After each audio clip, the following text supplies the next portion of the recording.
Parsha starts with Yaakov asking Yosef to come visit him. He's already sick, he's in his sickbed, and he brings his sons. He meets the sons, he says, oh, these are Ephraim and Menashe, they're going to be like Reuben and Shimon. He gives them the status of the Shiftei Kol, like brothers, not like grandchildren, but like children. And then he gives them a big bracha, Malach HaGoel Oisi, beautiful bracha that Yaakov gives to the children of Yosef, Ephraim and Menashe. But before he does that, in the middle, all of a sudden there's a strange exchange. Vayemer, Vayara Yisrael's ben Yosef, when Yisrael saw the children of Israel, says, who are they? Vayemer mi Ela. It says, after already he met them, he already said that these two children. So who are these children? And Yosef answers, Banayim, they're my children, that God gave me. Let me bench them. What did Yaakov think? What was going on over here? Rashi brings this famous Rashi brings that Yaakov was about to bench. He was about to give a bracha, bench the children of Yosef, and the Shechina left him. He wasn't able, he felt something's wrong. And he said, oh no, maybe there's something not kosher here. Maybe these children are not really, they weren't born in a kosher marriage, in a kosher home. Yosef says, no. Who are they? He says, no, they are. And he showed them his ksuva, his star erusin, says Rashi. He showed them that no, this was a kosher wedding. I had a kosher wedding with Asnas. Everything is fine. And then Yaakov decided to bench them. Rashi explains what really happened. Why did the Shechina really leave? Because we know that from Ephraim and Menashe, the descendants are going to be terrible, terrible kings who are going to lead the Jews astray to idol worshipping from Ephraim and from Menashe. And that's why the Shechina left when he was giving him the bracha. It was difficult for him to give the bracha. Yosef said no, but Yaakov didn't know. Yaakov thought it was because of the problem with the marriage. Yosef said there's no problem with the marriage. Then Yaakov did decide. Why he did decide, why he didn't decide. No. All of the Shvatim, from unfortunately from every Shevet, during our history of the Jewish nation, there have been many evil people that came from every Shevet. That's not a reason not to give them a bracha. But what Yaakov thought was happening was that there's a problem here with the sanctity, with the kedusha of the home that Yosef set up. The Brisker Rav explains a little further this Rashi. And the Maimer Chazal, and he says that it was very logical for Yaakov to assume as such.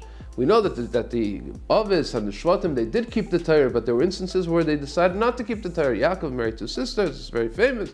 There were certain instances where they decided to do, not like it says in the Torah, they weren't obligated. They did it from their own will, voluntarily they kept the Torah, they weren't obligated. Yosef is in Mitzrayim, where is he going to find a wife from the family of Yaakov, from the family of Avraham and Yitzchak? He's not going to find the wife. So probably he married a regular Egyptian woman, Asnas, and these are his children. And that's why the Shechina left. I can't bench them. They're born from a non-Jew, from a non-Yaakov, a non-Klal Yisrael wife. There was no Jewish nation then, but there was still, the Gemara in Yevamos says clearly that the idea that the nationality of the children go after the mother is a rule of law even before Matan Torah. That's what it says. And therefore Yaakov figured that these children were born from a non-Jewish, from an Egyptian mother, and therefore the children are not Jewish. How can I give them this bracha? I just made them the status of Reuben and Shimon.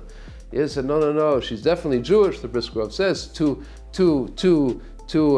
possibilities. Either, no, she was definitely, I was Megayer her, I explained to her, and she joined the Jewish nation willingly before we got married. Or, like the Targum Yonason says, this woman, this Asnas, was actually a granddaughter of Yaakov. She was the daughter of Dinah and Shechem. So she's actually your granddaughter. She goes by the mother, he goes by Dinah. She's definitely part of the Jewish nation. Okay, however it may be, but this was the discussion, says the Brisker Rav, that was happening here. He was worried that maybe the children were not complete. They can't be the Ephraim and Menashe, can't be on the level of Reuben and Shimon if they're born from a non-Jewish mother.